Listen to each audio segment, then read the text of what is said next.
Hey guys, Omar here, broker and CEO of Alden Mortgage and Ome Realty. So I am going to teach you, or I'm going to show you at no cost, how to go from $0 to $20K a month, give or take, roughly plus or minus depending on the month, in the car industry. Because not only do we do real estate, we do mortgaging.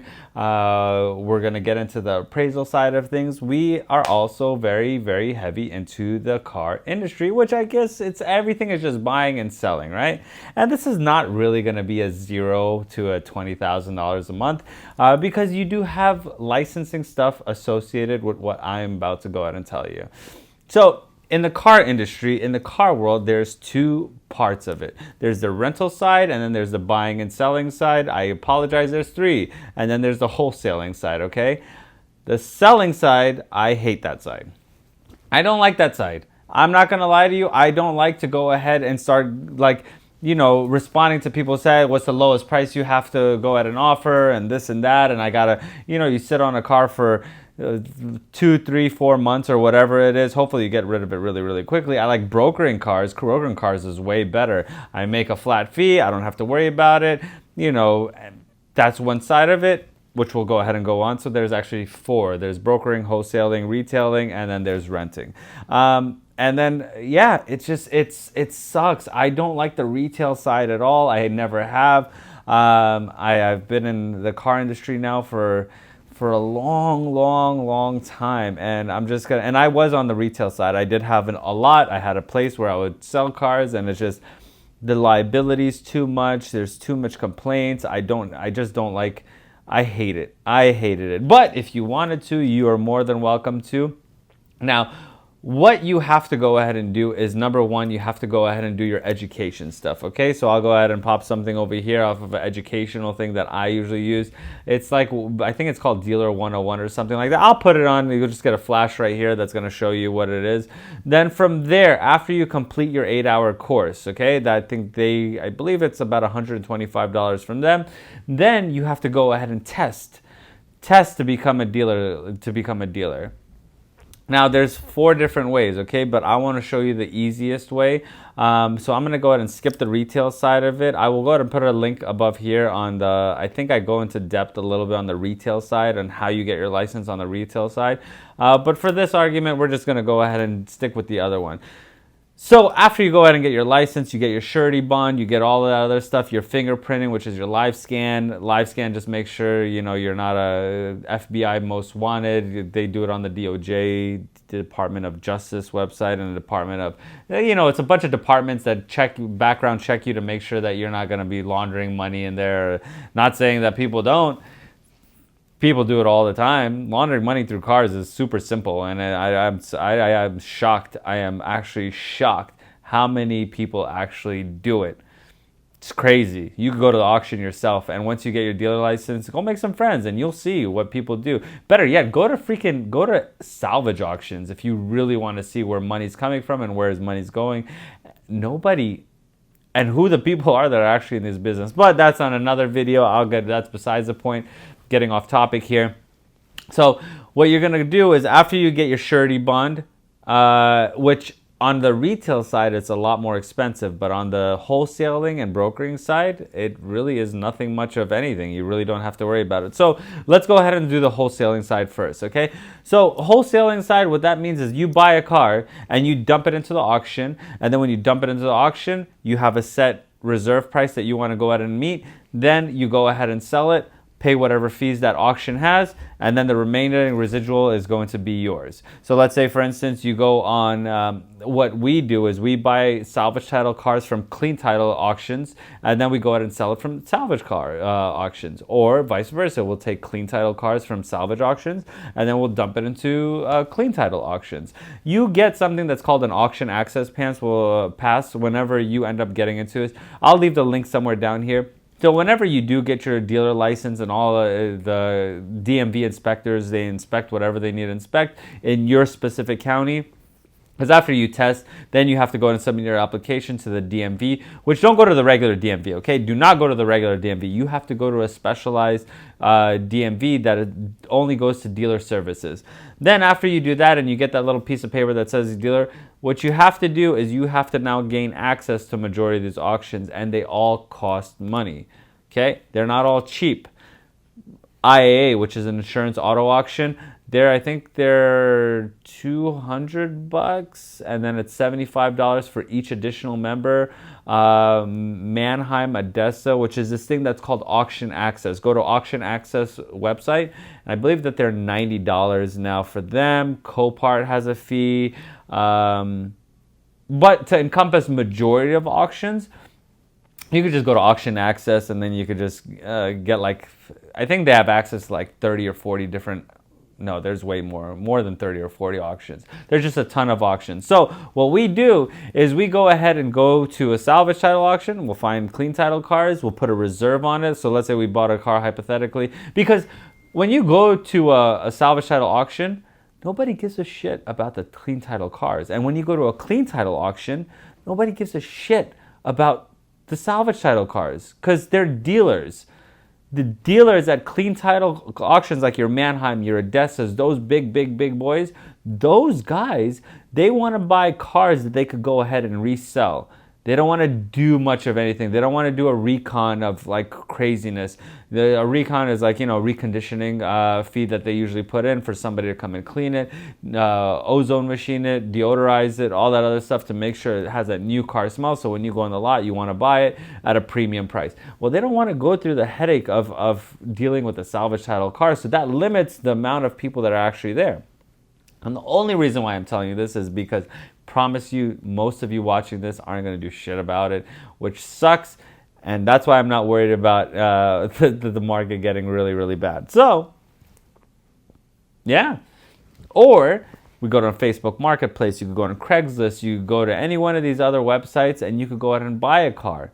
Now, when you go to Odessa or Mannheim or anything like that, they have something that's called an MMR, which an MMR will give you historical values of how much these cars have actually sold for in the past. They give you the year, the mileage, the range, the color, which ones are selling higher, so it kind of takes the guessing game out of everything. So let's say, for instance, I don't know, let's just say 2020 Mercedes E350, right? I don't know, I'm just pulling something out of my ass. It goes for 40 grand, right? Hypothetically, it goes for 40 grand. You could go to a Facebook Marketplace, find somebody who's selling it for $30,000, $35,000, go buy it, go dump it in an auction. Make sure when you are dumping an auction, this is a rookie move, that if the auction is on a Friday, don't dump your car into auction on Wednesday and let it run Friday. It's total rookie move. You don't know what you're doing. Dumping it on a Wednesday, hold off on the Friday sale, and then put it for the next following Friday. Because what happens is that you're giving your car a longer exposure time for people to go ahead and see the car, and then they're going to go ahead and bid higher on it. Make sure if the mileage and the year is right. So we have what's called the 10-10-100 rule. If it actually has under 100,000 miles on it, 10 years or younger, right? Younger, is that what you would say? Younger, 10 years or younger. So from 2022 right now, so 2012 and above, because cars that have less than 100,000 miles on them, less than 10 years old, these are able to go ahead and get financed, and anything above that is not going to get financed, so don't even bother going with the higher ones. But if you end up finding something that has 20, 30,000 miles and you end up buying it off a marketplace, well, it's a guaranteed slam dunk, and you could go ahead and win. You do that 6-7 times every single month, and you pull $2,000-$3,000 every single car that you have. There you go. You just made yourself about $15,000 to $20,000 without even doing much work. All you're doing, you can do this part-time, as long as you have a little bit of capital. Now, this is the second part of it. Capital, I'll get on how you get money for this, but because I'm doing this all based off of no money out of pocket, aside from the licensing fees and your surety bonds. Now, the next step is brokering.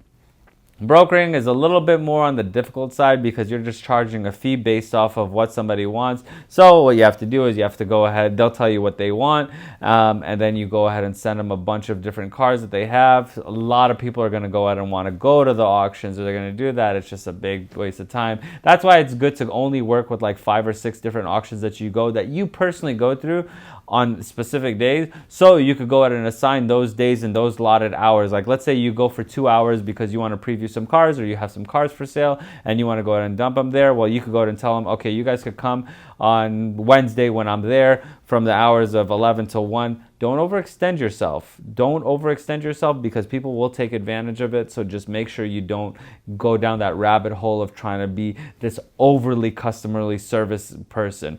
Keep it very specific because you're just going to be wasting money, and then before you know it, you're going to close up shop because you're spending all your time showing people cars from like 8 a.m. until 4 p.m., which is another reason why I hate the retail side of things.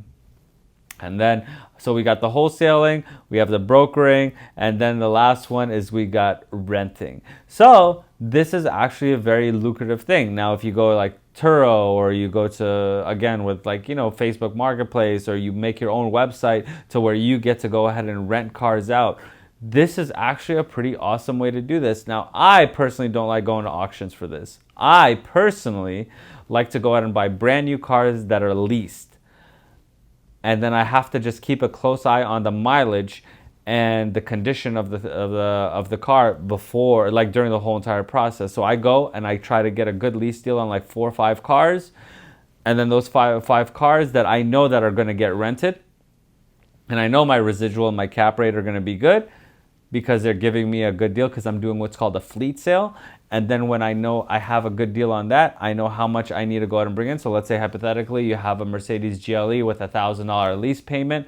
So I could go ahead and rent it on a 3-day minimum at $300 per day because it's a luxury car. At $300 a day, I just need 2 rentals. I made my money back and I'm already in the green.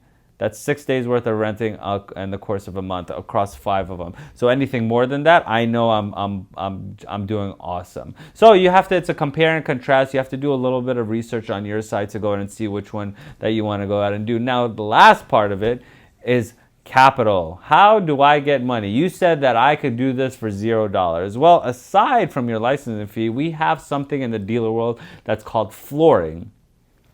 You could go to Next Capital, or you could just pick one. Google dealer flooring in your area. Maybe your credit union has something. Maybe you have something that you, a financial institution that you prefer and you want to go see. It doesn't matter. You could Google it, and I promise you 1,000 different ones are going to come up, and you could find dealer flooring services.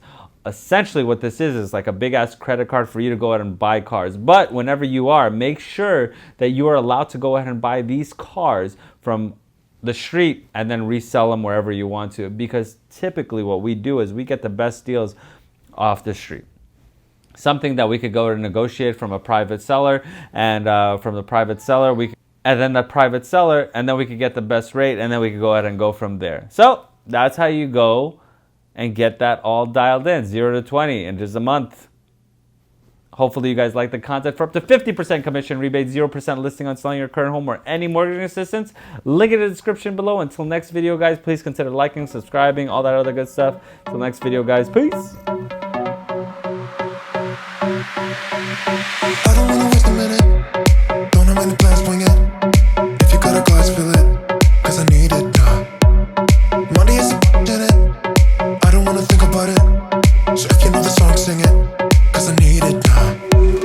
Take me to a place where the music's loud. I don't wanna think right now. Flashing lights running through the crowd. I don't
got a glass, fill it, cause I need it now.